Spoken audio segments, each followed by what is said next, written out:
Welcome to Above Replacement Radio. I am your host, Chris Gianta. I might be becoming a bad baseball fan who can't enjoy the romantic things because of advanced statistics. 15 years from now, I want to be on the early baseball committee. Over there on the other side of the screen is Daniel Curran. I literally have the Fangraphs hoodie, the baseball reference t-shirt, just repping some stats, you know what I'm saying? It's not necessarily Hall of Fame. It's not necessarily above average, but we can guarantee you we are better than just the standard replacement level college sophomore. And welcome to Above Replacement Radio. We're talking baseball kind of whenever. I'm your host, Chris Gianta. Over there on the other side of the screen is Daniel Curran. How you doing, Daniel?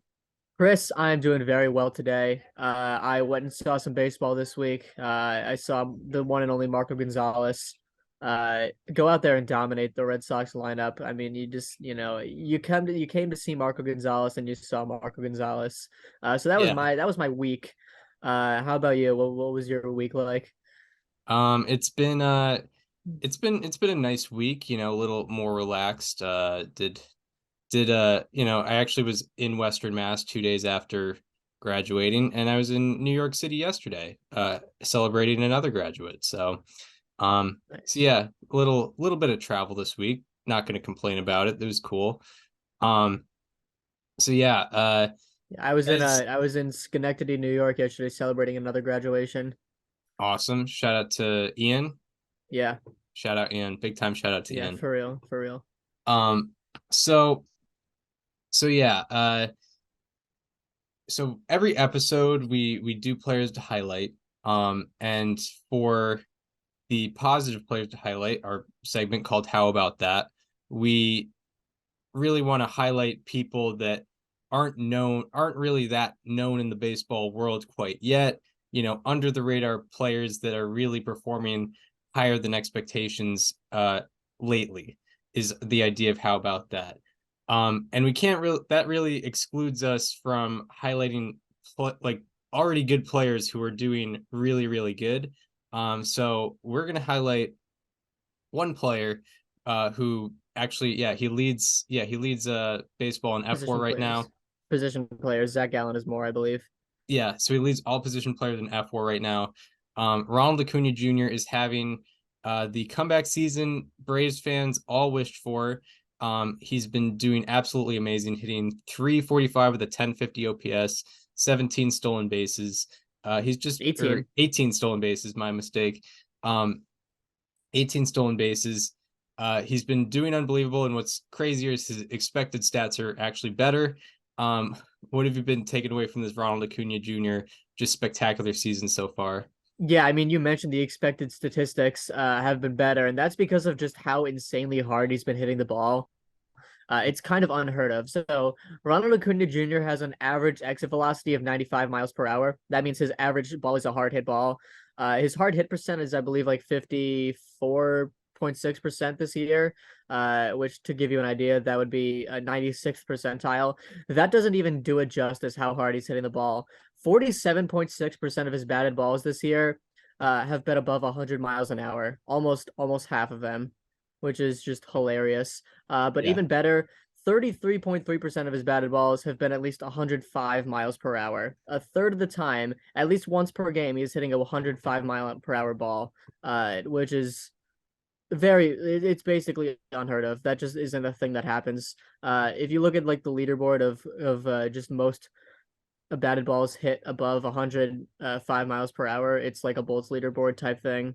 Because it's just a joke how far ahead he is. Right, yeah. I mean, you mentioned it off air when you said that his 105 mile per hour batted ball rate is at the same rate of the average hard hit rate, which is 95 plus miles per hour. So he's like playing at a level, he's hitting at a level like 10 miles per hour ahead of the rest of the MLB.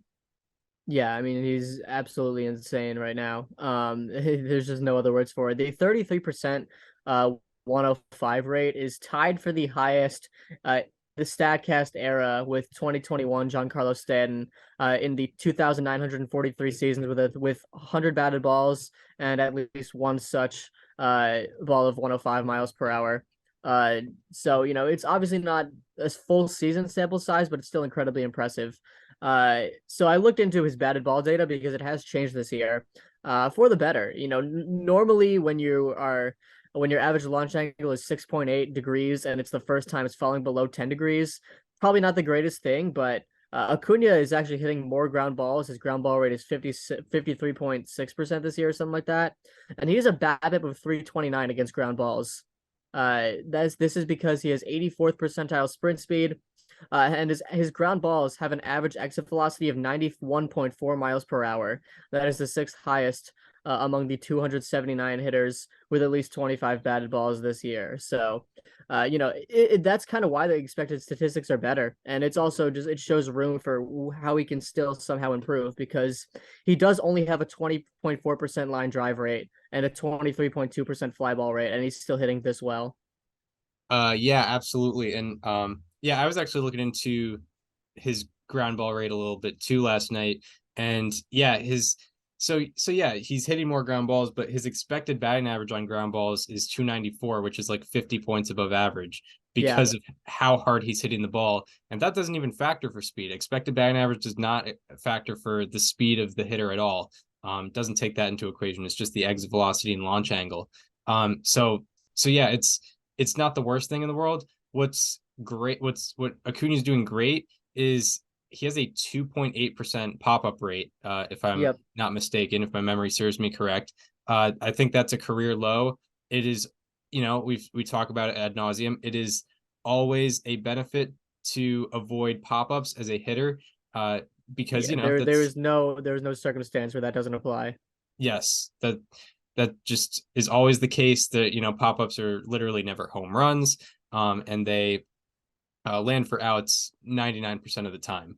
And if they're not outs, then they probably and if they're counted as hits, it's probably that Adam Wainwright, Yadier Molina 2013 World Series ball that just lands in the middle and can't be counted as an error because no one touched it. It's a lot of those. But it shouldn't have been a hit. Yeah, it shouldn't have been a hit, and you didn't earn that hit. And Ronald Acuna Jr. has been avoiding that with a 2.8% pop-up rate. I think also with Acuna, it's his athleticism is a little bit more on display than it was coming off the ACL surgery. His sprint speed is actually similar to what it was last year, but he is stealing a lot more bases, and you can probably credit the rule changes a good amount too, because he already has 18 stolen bases. He has more than half of what he had last year at 29. So he's on pace to he's definitely on pace to have a career high. His career high in stolen bases is 37, and he's already halfway to that, and he's only played about a quarter of the games. 40-40 is a very real possibility here. Yeah, and 11 home runs and 18 I mean, if 40 stolen bases looks like it'll be no problem. Not only does he have 18 stolen bases, which leads the National League, but he also only has 2 caught stealings. He might get like 60 stolen bases at this rate. Well, he's on pace for, if the Braves have in fact played 43 games, which is the amount he's played. Yeah. He's on pace for 68. Yeah. Which I don't think he'll get to 68, but 60, yeah, that's not off. But yeah, I mean, 60 is, there's comfort there. I mean, the Braves are 27-16, so they've played what? I think that's 43 games. Yeah, that's 43 games. Right. Yeah. So he's played so assuming he plays 162, which not a fun thing to assume, but yeah. Yeah, and then he's on pace for 41 homers. So he could have the he's on pace to have the first 40-60 season ever, I think. Yeah, probably. That would be pretty insane. Yeah, I mean, 11 is he on pace for 40 home runs? 11 home runs in 43 games? Yeah, 41. Cool. And to reference this to make and this that's with a 53% ground ball rate. Yeah, that's pretty wild. I can't wait for like 10 years from now, when batted ball data is very common, and then like this video essays why Ronald Acuna's 40-40 season was overrated, 53% ground ball rate. Yeah, and I'm gonna make that. I'm gonna be so at such a low point. I'm gonna make that video. I'm gonna be the one. I'm gonna be the one narrating. To add historical context to what Acuna is doing, not talking about his whole season, but his last 40 games, so you eliminate the first 3 games of the season. Ronald Acuna Jr.'s last 40 games is the first 40-game span since 1992 Barry Bonds, with 10 plus home runs, 12 plus doubles, 15 plus stolen bases, and 25 plus walks. That's awesome. The great thing about 1992 Barry Bonds is like it wasn't even like in his 5 best seasons in his career. Yeah. It would be 99.999% of players' best seasons, and it was like Yeah. his 6th best season. It was like almost his like forgotten MVP. Yeah, right. But yeah, like what that tells Actually, you is, that would be 90. 90 was definitely his forgotten MVP. He only had a 170 OPS plus. yeah. He did have a 204 in that year. Um, but yeah, it's telling you that Acuna is getting extra base hits with the home runs and the doubles. It's important for a player to have both. I think sometimes I can hit 45 home runs in a year, and people can get fooled into thinking like they were an elite slugger when they maybe only had 20 doubles. Albeit 45 home runs, that's very impressive. But he has the home runs and the doubles, so by the math of it, he'd be on pace for also over 40 doubles in this sample. And 15 plus stolen bases, obviously he's making an impact on the bases, and 25 plus walks, he's not free swinging. He's getting on base a lot.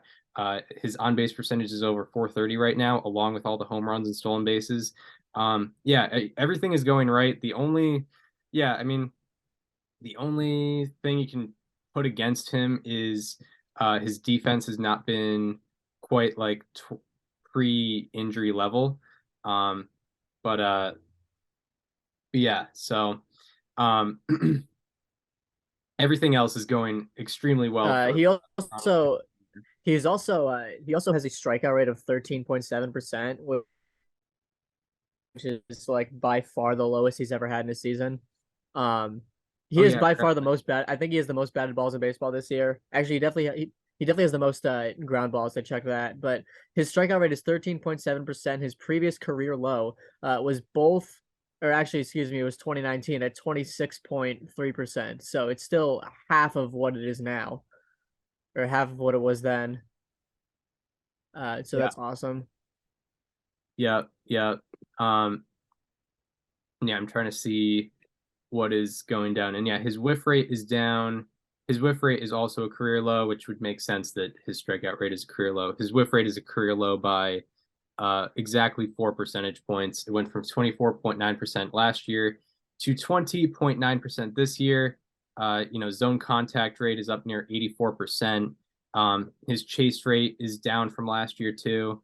And when he chases out of the zone, his contact, he has his highest chase contact rate by a lot. It's 2/3 of the 2/3 of the balls that he's swinging out of the zone he makes contact with, which is a pretty elite level. The average is at like 58%.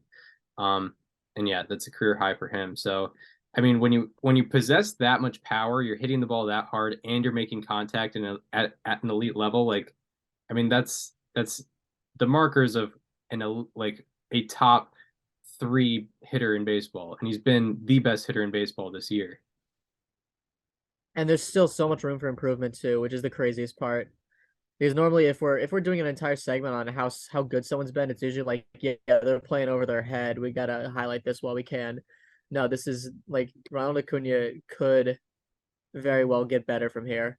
Yeah, his sweet spot rate is below average, and that's not even a detriment It's to him. 31%. But like, yeah, there is ways for him to get better. It's not like there's no way he can get better at all. No, his expected numbers are a good amount better than his actual numbers. Yeah. In expected batting average, expected WOBA, expected slugging, all better than what is actually happening. Pretty crazy. He's also he's hitting 435 against foul, 15 against four seamers. I'm pretty sure him against four seamers has to be like the best run value in the league, right? Among hitters. Yeah, it's probably He's already at 10. It's probably up there. 10. So I mean that's I feel like it's pretty. I'm waiting for the pitch Arsenal stats to load. It's tied for first with 7 others. Wow, this is a fun list. This is awesome. So it's Masataka Yoshida against four seamers, Freddie Freeman against four seamers, Jordan Alvarez against four seamers, Ronald Acuna Jr. against four seamers, Luis Robert against four seamers, Sean Murphy against four seamers. All of these are like premier hitters, best hitters on their team type stuff, and then also Jesus Sanchez on four seamers. Yeah. Shout out to Jesus Sanchez. Yeah, shout out to that Marlins prospect that came up He also has the most I mean he is the most or is he is the least number of plate appearances. So therefore he has the most run value per 100. of that group. Yeah. Yeah, Um, that's pretty sick. Jorge Polanco with or Matt Chapman with 17.3 RV 100 against changeups is pretty fun. yeah, Jorge Polanco with 15.7 at the same time. That's awesome. yeah. Um, and with Acuna, um I think his value is also shown because the Braves have undergone like they have some, they have Acuna and Murphy who are doing extremely well. They have Strider who's doing extremely well, but they've also faced their injury problems. They've also faced underperformance issues, specifically with Austin Riley and Michael Harris. But with someone like Ronald Acuna Jr. being the franchise cornerstone that they kind of that he was, prior to that ACL injury, it makes things a lot easier for the Braves. And, luckily for them, they don't really have anyone crawling on their back in the NL East right now, but it was expected that the Mets would be at this point in the year.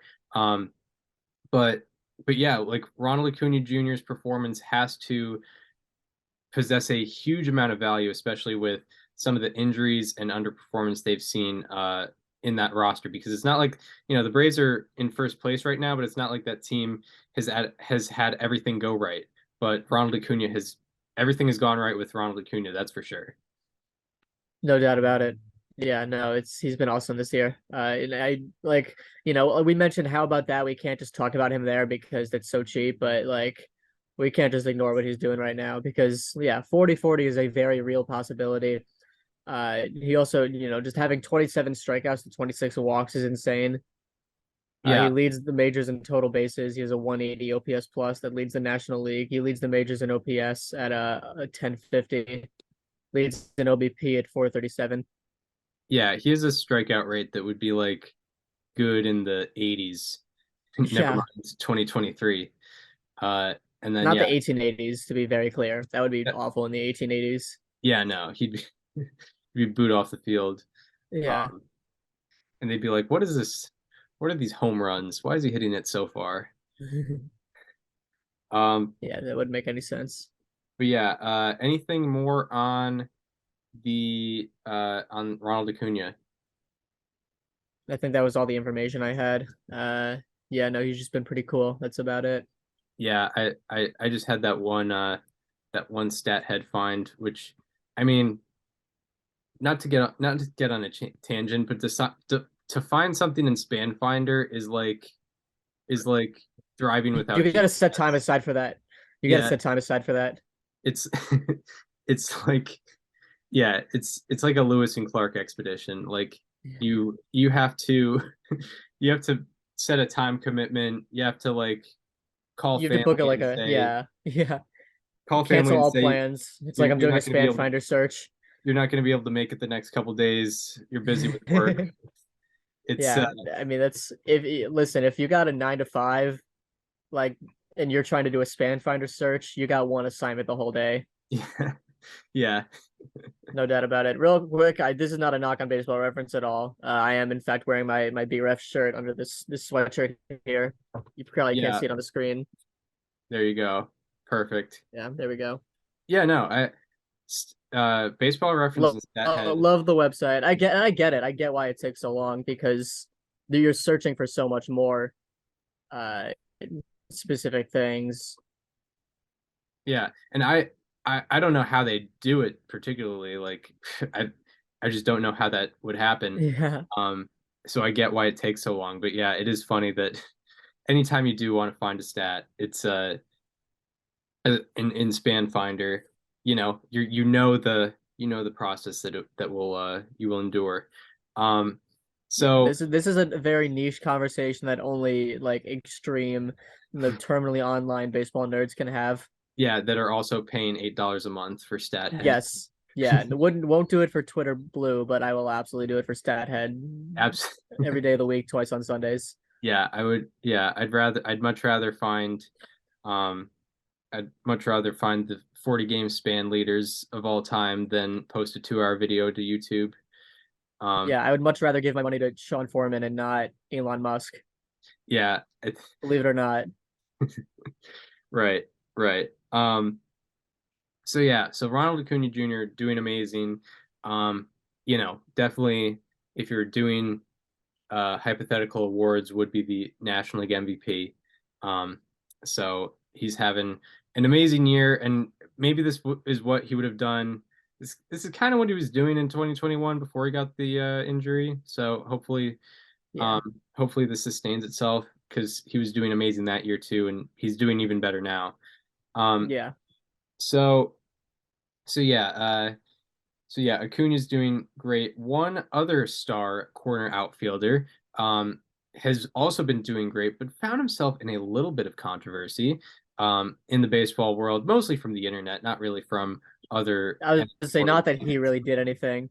Yeah, he didn't really do anything. But I'm sure if you're a baseball fan, you have seen this. But Aaron Judge was on video. He right before a pitch delivered by Jay Jackson, I believe, he looked over, his eyes kind of darted to the first base side where his dugout was, and where evidently the first base coach was right before the pitch. And uh, on that specific pitch where he looked over, he hit a home run over the center field wall. And the Blue Jays broadcasters pointed it out soon after, but it has kind of turned into a non-issue. Although there's some slight grudges the Blue Jays hold, but nothing major. Yeah, I mean, my initial takeaway from this is like, guys, we all know Aaron Judge doesn't need to cheat because MLB already gave him special baseballs last year to Yeah, chase his 60-second home run. So, there's no need for anything else. MLB already has him covered. yeah. The problem with those baseballs is you could not throw strikes with them. Yeah. Yeah, no, not at all. You gotta have like No, my 30% my walk rate. actual thing, I mean, there's a lot, you have to remember like this is a cheating accusation. It's not an accusation. They said that, but it implies cheating accusation. Um, but it is important to remember that some forms of cheating are completely legal in baseball. Specifically with stealing signs. Where if you are, if you're not doing it with technology, if you pick up on a catcher's signs or if you maybe find out a pitcher is tipping like before a pitch and you try to tell your hitter in real time, that is very legal. You can absolutely do that. It's on the pitcher and catcher and the team to do better to hide that stuff. Did you see I started to get off track, but did you see Buster Olney's tweet about this? It was so funny. No, I did not. The way he phrased it was like the memes. It's like when you need a certain amount of words in your essay. I Oh gotta find yeah. it. So he was, I gotta scroll through this, but he just had the funniest tweet, and it kind of, I guess, clowned on Twitter. Um, Hang on, I'm just scrolling through his Twitter right now. Here it is. So he said, there is an assumption on the Jays side that their pitchers/catchers were betraying the identity of forthcoming pitches last night, and this was being conveyed to Aaron Judge, and this is why he's glancing to his right for info. I just thought it was funny how he said, instead of saying tipping pitches, he said, uh, they were betraying the identity of forthcoming pitches. Wow. Did Marty Dobro write that? Shout out to Marty. Um, yeah, yeah, it does seem very English essay-y, Yeah. um, in a way. The quotes were so funny. Yeah. Sorry, I was not my computer's was slightly malfunctioning. One of the ports is so weird, and Oh, nice. I apologize.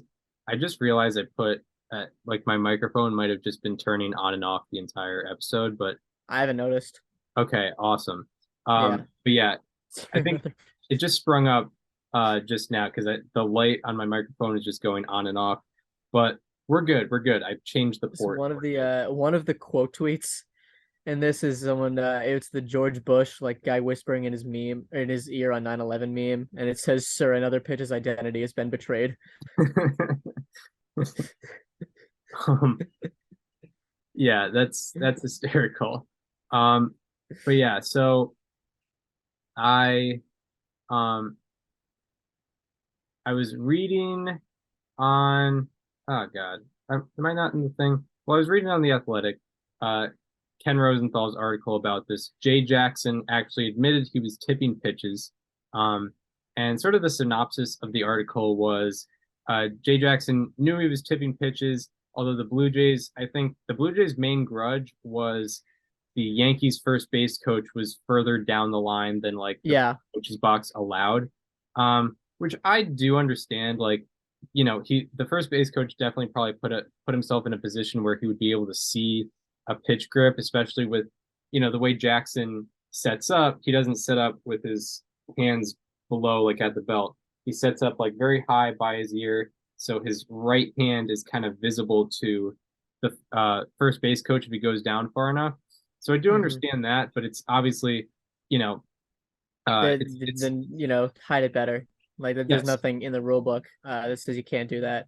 yeah, Um, I mean, I listen as somebody who, did video for baseball games last summer and will continue to do so this summer. I can tell you plenty of grievances I have with first base coaches standing in annoying places. yeah, right, right. I Um, can go on for days about, having to adjust the angle that I'm at because the first base coach is standing 20 feet from first base. yep, yep. Um, That's an awesome time for sure.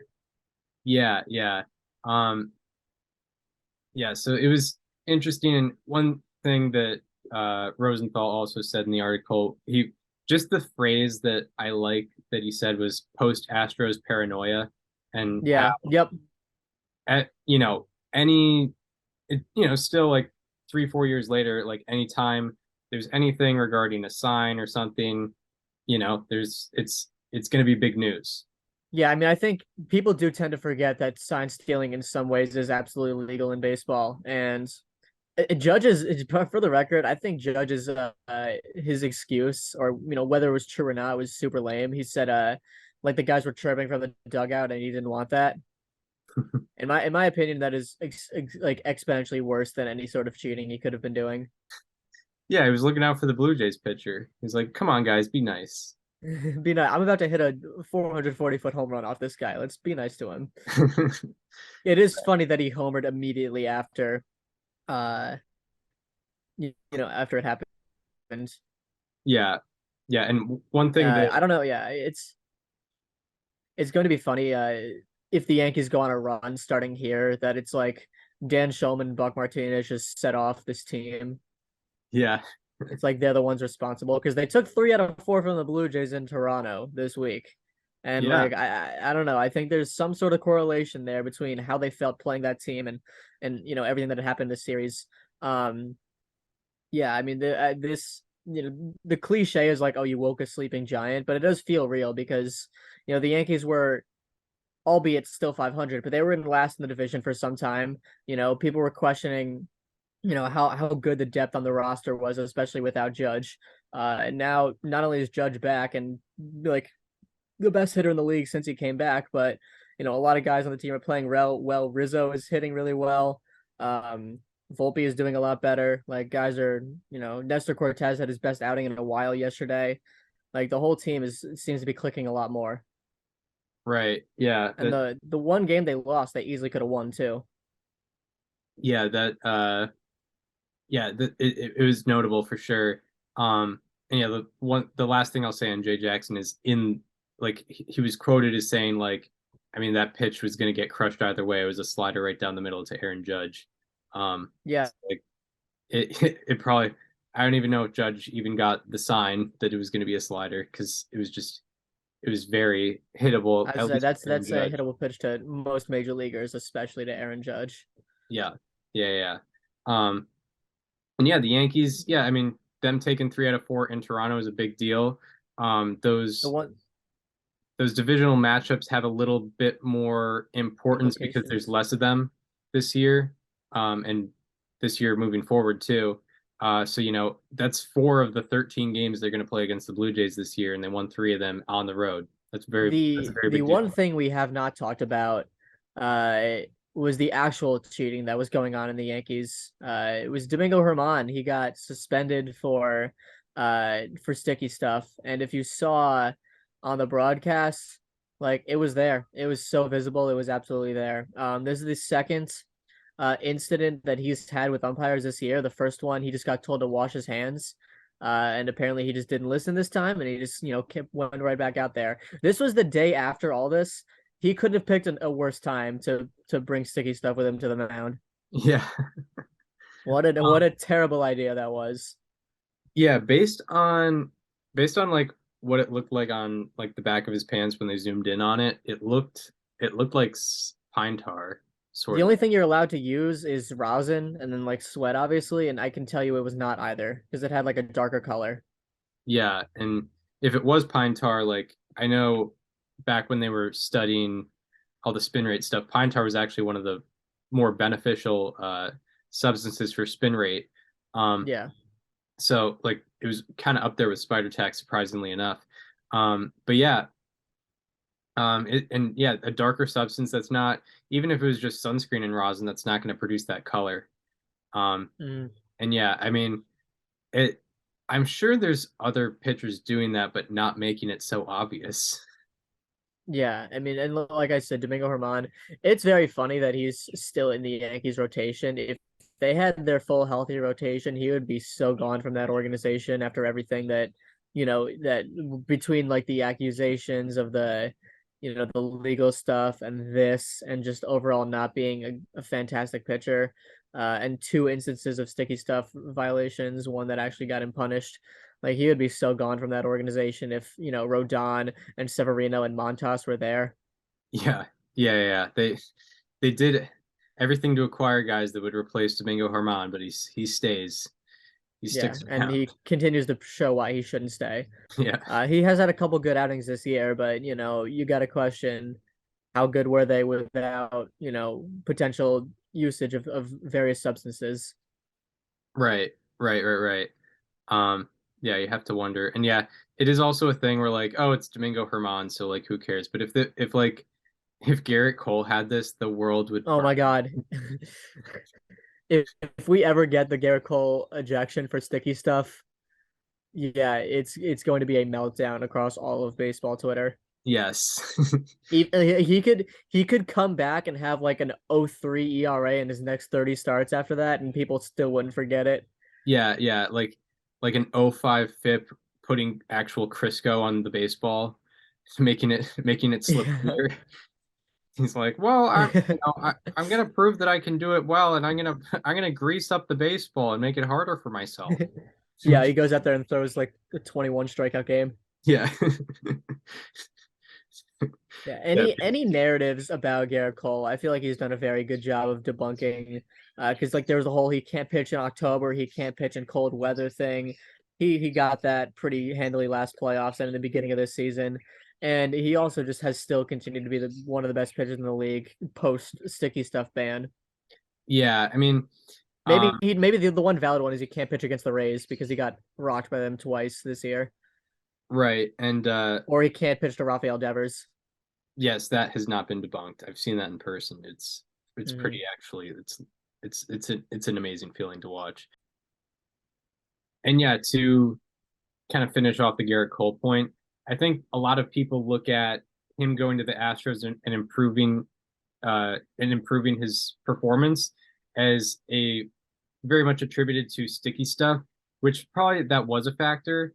However, him moving away from the Pirates organization probably was a Yeah. big factor, and going to the Astros, even with the sticky stuff thing, that was still one of the most analytically advanced front offices out there, and a I lot. mean, he was with the Pirates in the Ray Searage era, and he was like a pretty legendary pitching coach over there in Pittsburgh for a couple of years.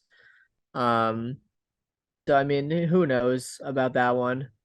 Yeah, I mean, but we've seen it with, and at least like going from Pirates to Astros, there's two examples with Charlie Morton, who obviously Mhm. improved, and Garrett Cole, who, I mean, went from, a guy who was doing well, kind of Like a on and off fringe each year, ace. yeah, like doing all right to, obviously a top five pitcher in the game.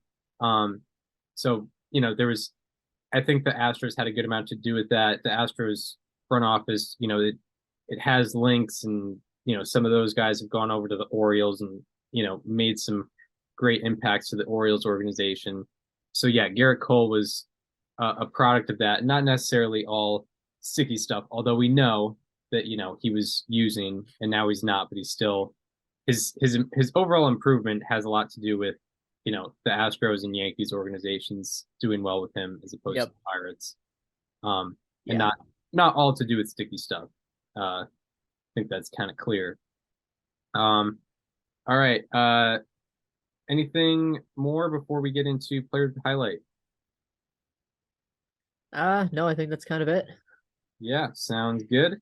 So now we will get into the uh, Friday, May 19, 2023 edition of How about that? who do you have for us today?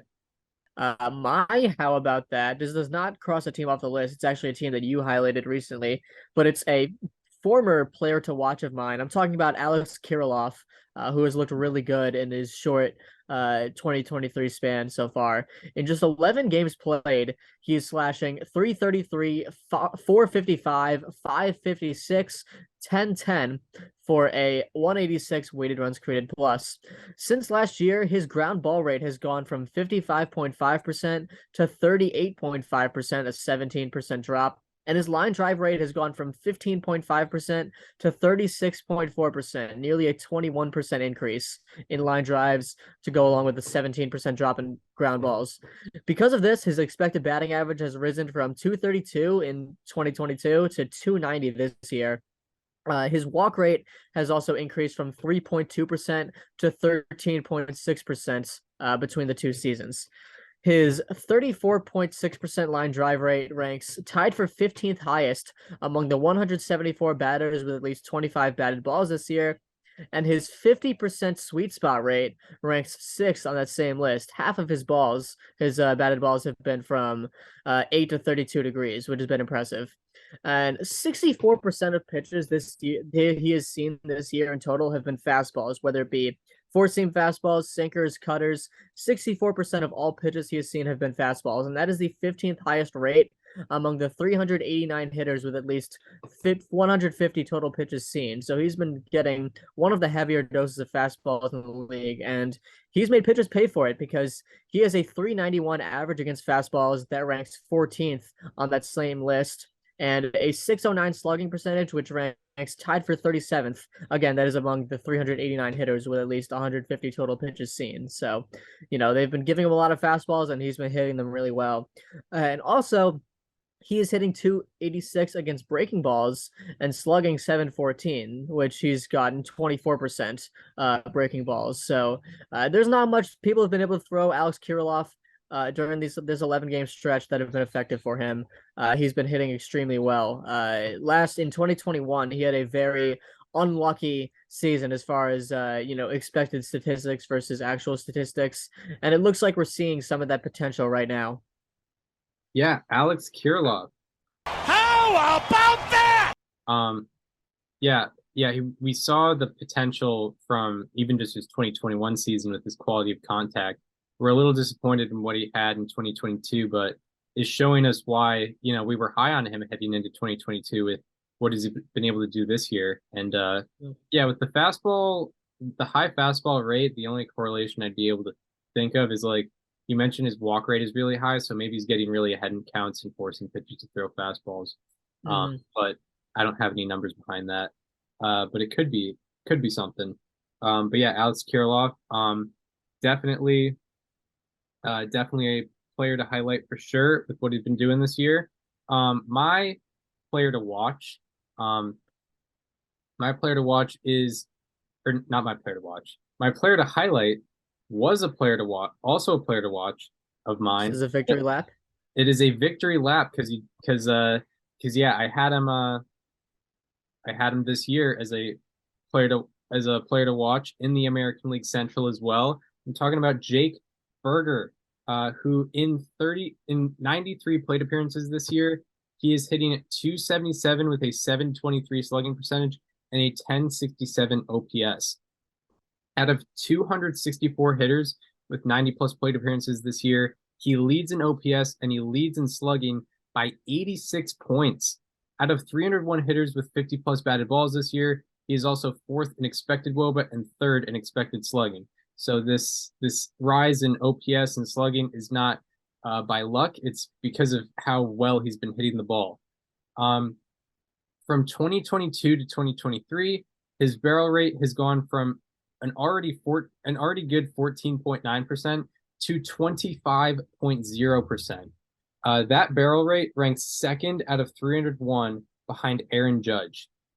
His sweet spot rate has also gone from 33.3% to 48.2%. That sweet spot rate is second out of 301 behind Freddie Freeman. And his line drive rate has also gone from 21.1% to 28.6%. And his ground ball rate has gone from 43.0% to 30.4%. And that ground ball rate is 12th lowest out of 301. Very, very good sign that he's hitting a lot more line drives and a lot less ground balls. Along with that, the higher line drive rate and lower ground ball rate has improved his chances on balls in play, as his expected batting average on balls in play has gone from 292 in 2022 to 382 this year. When he puts the ball in play and it's not a home run, it's controlled by the fielders, his expected batting average is 382.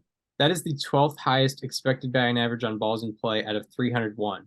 And along with that, it's a good X Bacon right there. it's a good X Bacon minus home runs. Yeah. Yeah. And on a more minor scale, Jake Berger, not known for his defense, he's definitely known for his offense, but he has seemed to improve a little bit defensively as his success rate added on defensive plays has gone from negative 5% last year to negative 1% this year, and that's a rate statistic, not a count statistic.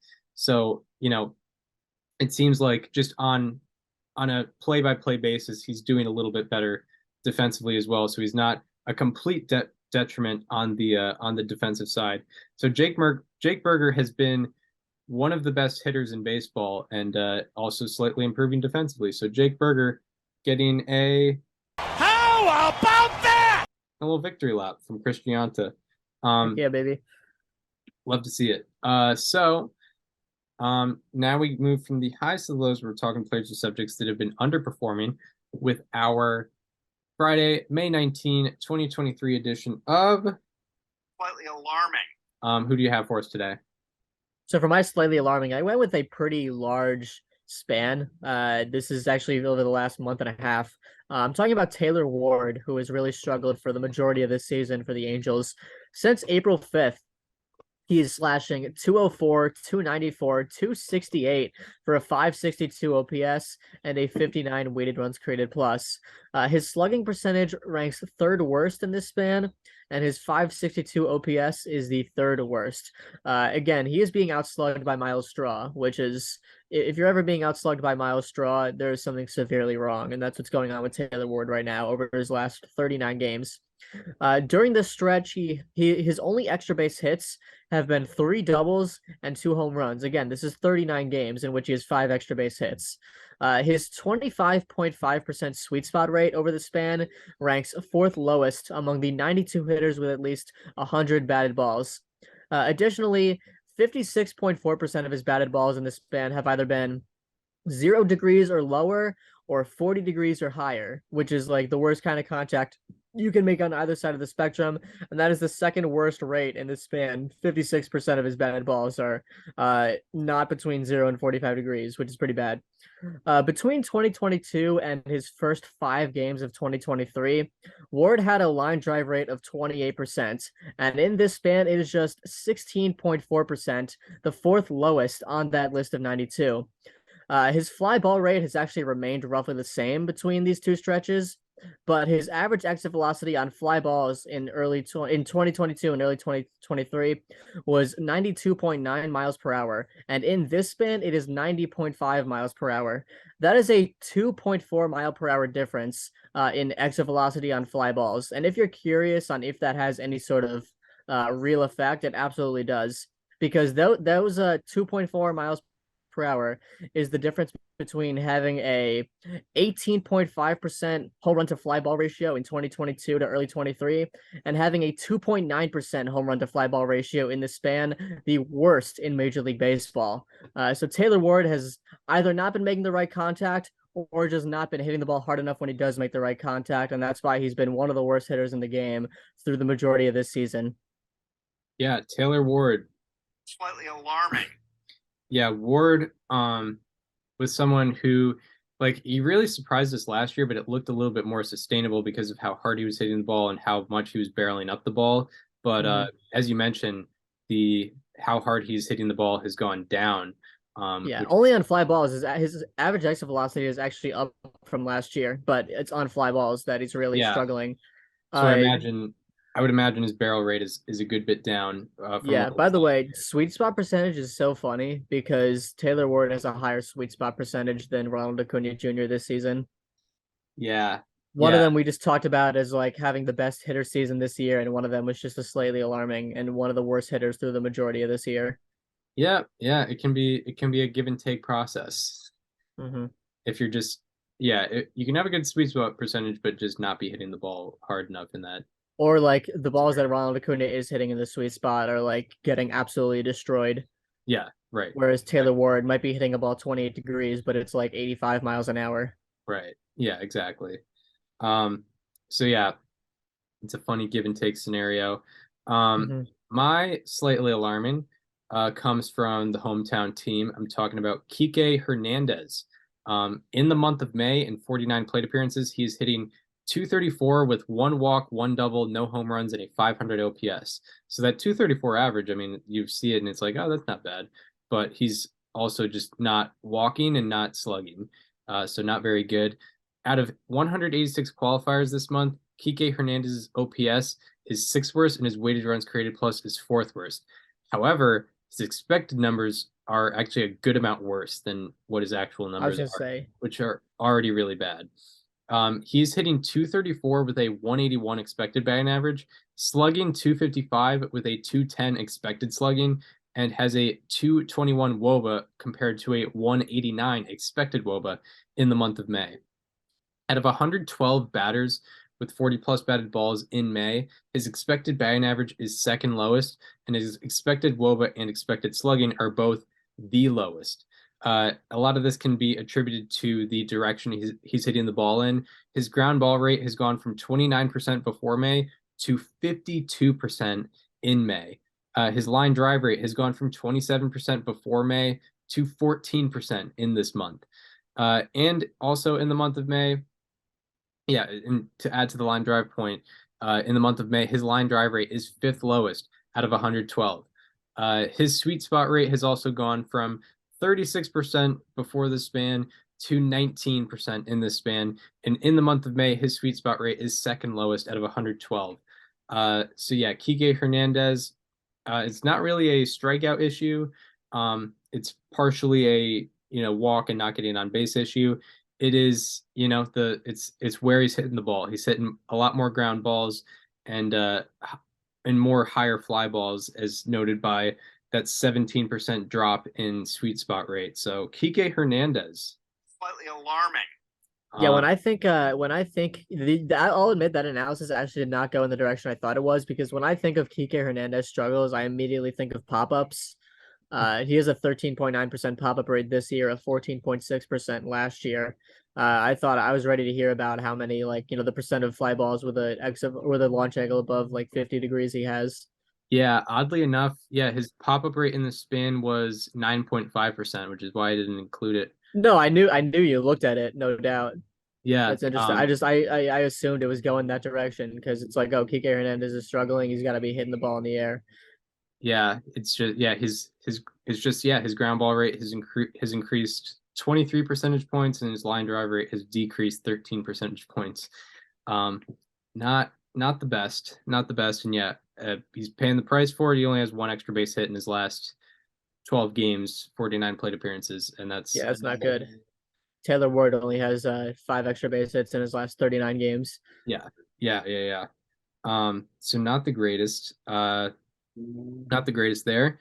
So yeah, that leads into the final segment um of the afternoon here, where we will be previewing the weekend ahead.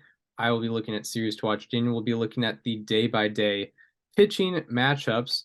And as far as series to watch, I think you have some teams going in different trends here. Just a good talent stacked series this weekend. Interleague matchup, you're not going to see it all the time. The Braves are hosting the Mariners. Mariners have been slightly underperforming, but they always have they're it feels like they're just due to go on a streak at some point. I just don't know when. But yeah, the Braves are hosting the Mariners. Should be a good one over there at Truist Park. Won't see it again until next year. Yeah, won't see it again until next year. Normally, that's just a World Series match. Yeah, before 1997, it would only be possible in the World Series, but Yep. now it's once a year. Pesky interleague play. That always does. That's how you know you're not in Gen Z if interleague play really bugs you. Yeah. Really bugs you. Yeah, that's how you know you're not in Gen Z. So no, and I'm Or not if it's even like a factor. right. Yeah, yeah. Another series to watch is Blue Jays Orioles at Rogers Center. I mean, it's an AL East matchup, so you have to watch it. It's a good intradivisional matchup, and I think the series to watch here is Cardinals Dodgers. The Cardinals are doing extremely well. I believe they've won 6 out of 7 right now, and they're looking like the team everyone picked to be the NL Central champs. And yeah, the Dodgers are the Dodgers. They're good. They're always going to bring a fight. So that is a good series to watch. That's at Busch Stadium. So yeah, watch Cardinals Dodgers. Don't be fooled by the Cardinals record. They are surging right now. What do you have for the day-by-day pitching matchups? They're yeah. Just real quick, very quick gambling segment here. If you're betting this weekend, look at Ryan Mountcastle because he absolutely destroys the Blue Jays, like more than anyone destroys any individual team. Yeah, I believe in his career against the Blue Jays, he's played 42 games. Yeah, in 42 games and 176 plate appearances. He has a 323 average with a 1014 OPS against the Blue Jays. But he most notably did it last season. He absolutely destroyed them. I'm looking at those numbers last year. In 2022, in 17 games up against the Blue Jays, yeah, he had 313 with a 1003 OPS and 5 home runs. So I mean, if you're looking, and he also has very good numbers against tonight's starter, which is Yusei Kikuchi. So, anytime the Blue Jays and Orioles are playing each other, I immediately think of Ryan Mountcastle. So bet on him this weekend for sure. Yeah, and I believe he's been getting incredibly unlucky. Yes. Well, I mean, he's a right-handed power hitter in Baltimore. Yeah, it does suck. But also, I was randomly searching. I was just, on Savant and just randomly searching a couple nights ago, and I was just looking at the most 100-mile-per-hour line drives that are outs for a player this year, and Ryan Mountcastle was tied for first.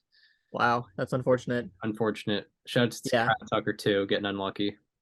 Anyway, the matchups for this weekend, Zach Gallen is pitching tonight for the Diamondbacks against the Pirates in Pittsburgh.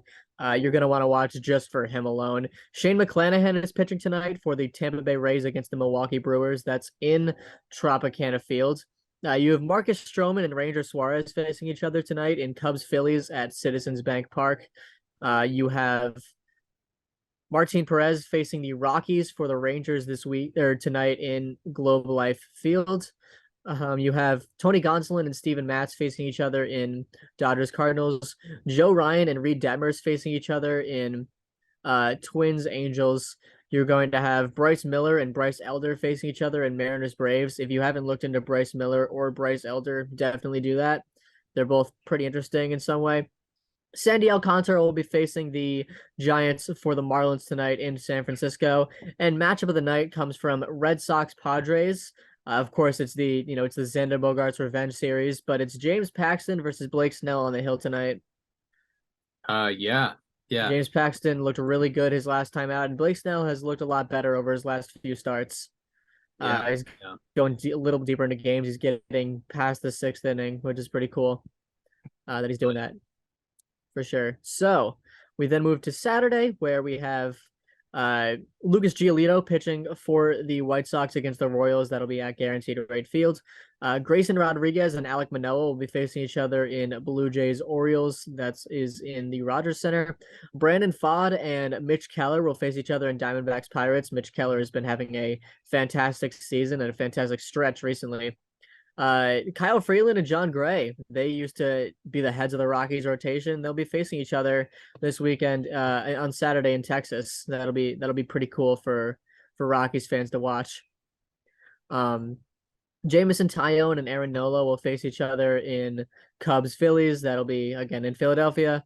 Braxton Garrett and Logan Webb will face each other in Marlins and Giants. I'm just looking real quick. Is there a clear matchup of the night?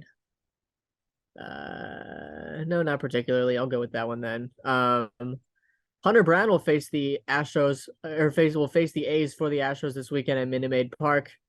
Zach Eflin will face the Brewers for the Rays. You will have Logan Gilbert pitching for the Mariners against the Braves. The Braves have yet to announce their starter. Patrick Sandoval will be facing the Twins for the Angels on Saturday in Angels Stadium. Chris Sale and Joe Musgrove will face each other in Sox Padres. And matchup of the night comes from Guardians Mets. It's Tanner Bybee versus Max Scherzer. Tanner Bybee has looked pretty good in his last couple starts, or in his first few starts, I guess, of his career. And Scherzer is, it's Max Scherzer.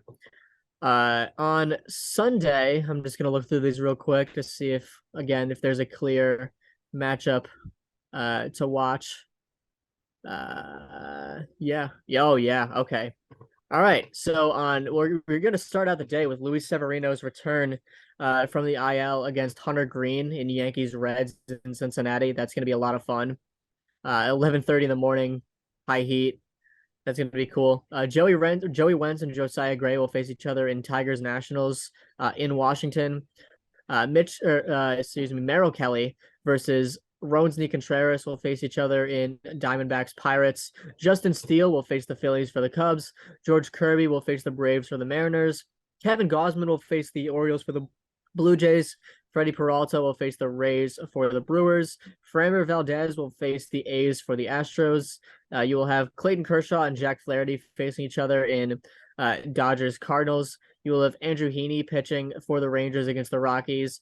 Jesus Luzardo and Alex Wood facing each other in Marlins Giants. Pablo Lopez and Shohei Ohtani facing each other in Twins Angels. And matchup of the night comes from Guardians Mets on Sunday Night Baseball. It's Shane Bieber versus Justin Verlander. Ooh, couple AL Cy Young winners going at it. Yeah. Three between the two of them, or four between the two of them? Yeah, and 3 of the last 4, right? Yeah, that is true. Yeah. That is pretty cool. Pretty cool, that's for sure. All right, that should do it. And one nerdy thing I was just looking up during your segment there was the so Shane McClanahan has these a decent ERA, FIP, xERA differences, but not WOBA and expected WOBA differences. So I looked at his runners and scoring position numbers. hitters have a 234 OPS against him with runners in scoring position. That's And awesome. granted, it's there's a luck factor for sure, but it's just very funny to look at. So funny nerdy thing to point out at this point in the year. But yeah, that should do it for this installment of Above Replacement Radio. We hope you enjoyed this one.